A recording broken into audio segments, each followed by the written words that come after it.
That's Stephen Thompson from the Post-Gazette joining us. Talk a little Pitt basketball, Mario. How are you, Stephen? I'm doing really well. On my way to Syracuse right now, somewhere in between Buffalo and Erie. But thank you guys for having me on. Enjoy that trip up, How's the weather? Up 79 right through there.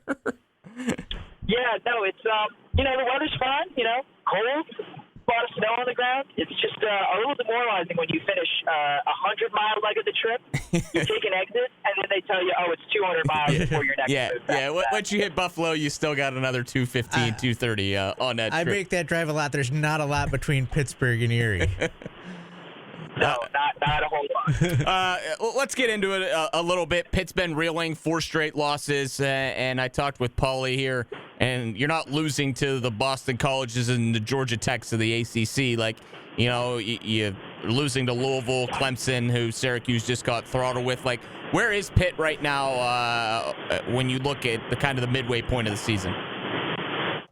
Yeah, so in my mind, still a good team, just kind of lost their way a little bit.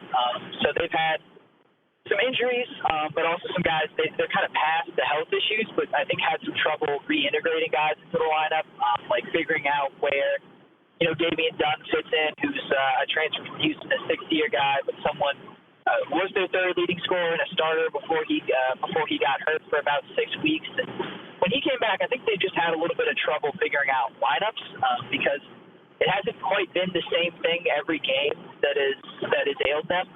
Duke, that loss, they were just kind of overwhelmed. Against Florida State, it was a little bit of the same thing. They got overwhelmed by a bit of athleticism and, beat on the boards and things like that, beat defensively.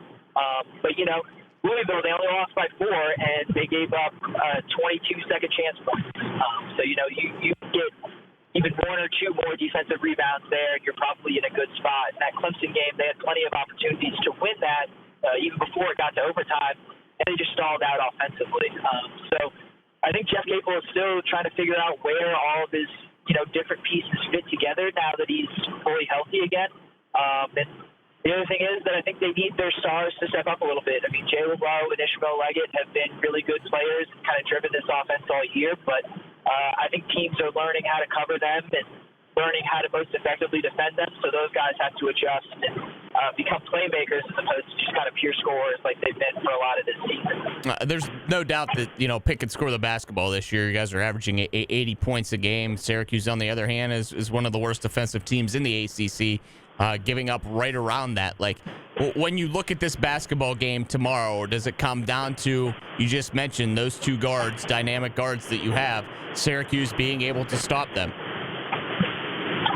Yeah, I think so.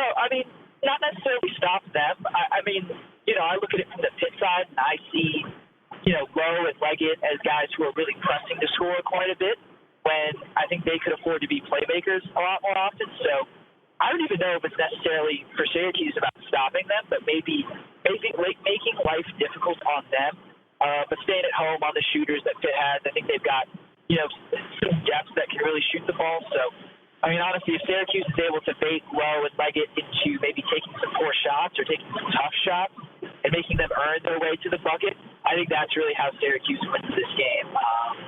If they're able to grab some offensive rebounds there, Pitt hasn't been super strong on that end either. But to me, I think this falls a lot on Leggett and Lowe making the right decisions and getting their teammates involved, maybe generating some more 3-point looks, I think. They might be licking their chops a little bit. The last couple of guards Syracuse has played have gone over 20-some points. Chase Hunter, Chucky Hepburn, and Marcus Burton have had big games. When you look at this Pitt basketball team, how important of a game is this tomorrow? It's a team that's in the top 40 in the net rankings. Jeff Capel has NCAA tournament hope aspirations. How important is it to get out of here with a win tomorrow, no matter what? Yeah, you can look at 4 straight losses, and that's simple enough. They haven't won in going on 3 weeks now. So you just need to stop the bleeding in that way. But the other thing is, they haven't taken a loss outside of Quad 2 yet. Their losses are to pretty good teams, and, even that Florida State loss was on the road. So the computers have been pretty forgiving to them during this losing streak, but they will not be nearly as forgiving if you lose to Syracuse, even on the road. Syracuse is struggling a little bit. I know Pitt is too, but Pitt is the more talented team. They'll be favored in this game. And their motto for the season has been "Leave no doubt." After only making it to the first four out of the NCAA tournament last year, and if you lose this game, I mean, some doubt is already kind of starting to creep in, but it'll only get louder, and the doubt this team will only start to be turned up a little bit more if you lose to a team like Syracuse. So it's huge. It's really huge. It's an inflection point in the season. You can explain away a lot of the losses on this 4-game losing streak, but you lose to Syracuse, I think this season could take a pretty drastic turn for the worse if you're Pitt. Talking to Stephen Thompson, Pittsburgh Post-Gazette writer for Pittsburgh Athletics, and looking at this rivalry. I'm a kid that grew up in Western Pennsylvania. I grew up in Indiana County, an hour from Pittsburgh. And anytime, humble brag, yeah, Hummer Center shout out for you. When I looked as a little kid, like the Syracuse Pitt games were, always a bloodbath, back and forth. Do they kind of still see this as a rivalry when you talk to the players nowadays? I'm not so sure. I don't know if they really do. I mean, just when you've got also, Duke and North Carolina on the schedule, they play West Virginia every year now too. I think those rivalries tend to mean a little bit more. I mean, so there was a couple years ago, Jim Boeheim's last year when he made those comments about Pitt buying a team. That was when he visited Pittsburgh after making those comments. I mean, that was the loudest game. That was the loudest I had heard Pitt's arena all year when he came out of the tunnel, and he is just getting booed relentlessly. But I think that's also part of it. I mean, Jim Boeheim has been kind of the standard bearer of that program for so long, and to be quite honest, from the Pittsburgh side of things, I think people find him easy to root against. So I think in that sense, you lose a guy who's been a pillar of that program for so long. You kind of that naturally takes away a little bit of the juice. It's not as easy to not have a foil like Jim Boeheim there.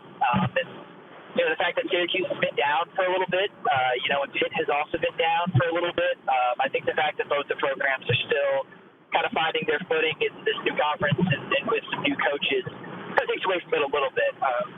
People who remember the Big East days, I think certainly still have a distaste for Syracuse. But if you're a new student at Pitt or you're currently at Pitt, I don't know if you have the same kind of distaste for Syracuse as you might have had growing up, or even I did. My dad went to Pitt, so I remember one of the first Syracuse Pitt games ever watched was when Tyler Ennis hit that half-court shot. We were just talking about that. Yeah, it was like you never lost. You never lost at the Pete. Like anytime you would play Syracuse, it would take Ennis a half-court shot to make. When you look at what the job Jeff Capel has done, and Paulie and I were saying, like, he's a guy that Pitt has given time to resurrect that program. We have a guy in Adrian Autry who's following up a legend of Jim Boeheim that they've struggled. Like, they won 20 games last year, but were a game under 500, and people were calling for his head. Like, how is Jeff Capel viewed, and how is he able to turn this program back into, the winning culture of Pitt basketball? Yeah, well, I remember very vividly. I mean, I think it was the year they got bounced from the ACC tournament in the first round. They weren't particularly competitive against the bad Boston College team. And it was I believe it was the end of year 4.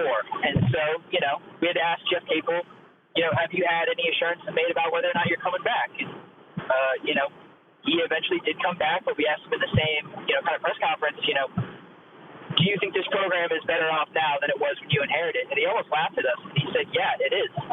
This was a program that people, I don't think, realized how far it had fallen and how little, I guess you could say, institutional support that it had behind it after the Kevin Stallings years. So I think, if you would ask me before this 4-game losing streak, or even if you would ask me before the Florida State loss, how he's viewed in Pittsburgh, I'd say it'd be very favorably. But, the past couple of weeks have not necessarily been kind to him, and I think he knows that.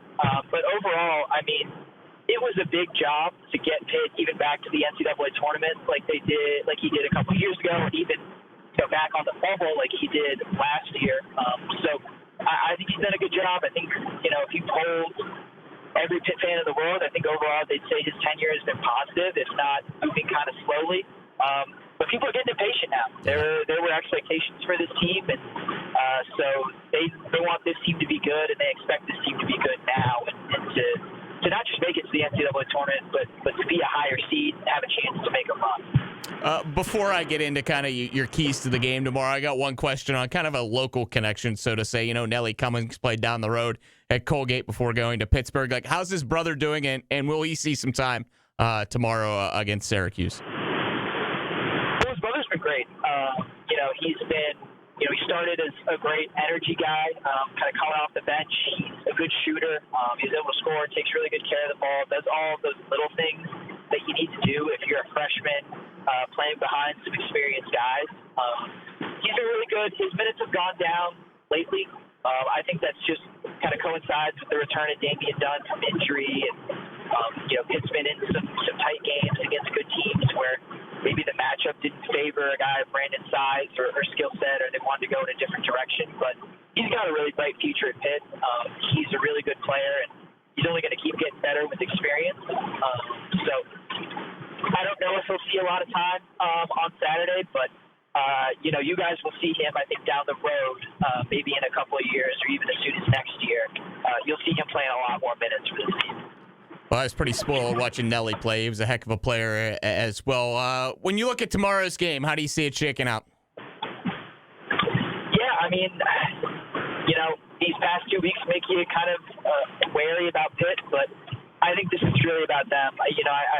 No disrespect to Syracuse, they've got some really talented players, but I really like the matchups that Pitt will have for Starling defensively. Just being able to throw Ish Leggett out there, is a strong defender. Damian Dunn, who has some size. Zach Austin, who's a really great athlete. I think they'll be able to throw multiple bodies at him and keep him contained. And I think as long as Pitt does what they're supposed to do on the offensive end, not get tied up and play an isolation ball, if they move the ball really well and are able to generate some three-point looks, I think they'll have a nice day and they'll be able to win by double digits. But who knows? I've been wrong before, and playing on the road is obviously different.